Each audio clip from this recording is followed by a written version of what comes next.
안녕하세요. 네이버 지식인 상담의사 손홍석입니다. 코골이 그리고 수면 무호흡의 치료에는 대표적으로 양악기 치료가 있을 수 있겠고, 그리고 수술적인 치료 역시 코골이 수면 무호흡에 대한 치료 방식입니다.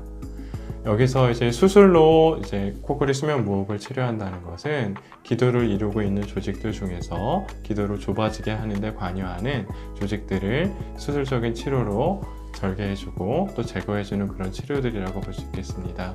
대표적으로 목젖을 잘라주거나 그 주위의 조직들을 제거해서 기도를 넓어지게 하거나, 편도가 지나치게 큰 경우에는 편도를 제거해주는 그런 수술적인 방법들이 있을 수 있겠습니다.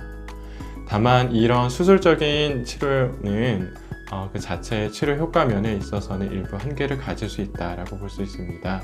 왜냐하면 우리가 수술적으로 제거해 줄 수 있는 이런 조직들은 사실 기도를 이루고 또 좁아지게 하는 많은 구조들 중에서 아주 일부 혹은 아주 표면에만 있는 조직들이기 때문에 그렇습니다. 그렇기 때문에 수면 다운 검사라는 정확한 진단 검사를 통해서 수면 무호흡이 그 심각도가 아주 경한 경우에만 생각해 볼 수 있는 치료 방식이라고 할 수 있겠습니다.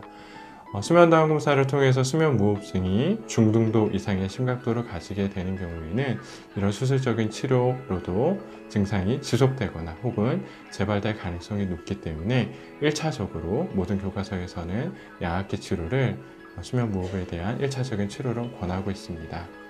무엇보다도 정확한 진단을 통해서 현재 심각도가 객관적으로 어느 정도 되는지를 평가하고 그에 따른 표준적인 치료를 받으시기를 권장드립니다.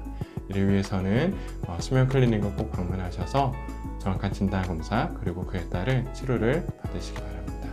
도움이 되셨기를 바랍니다. 감사합니다.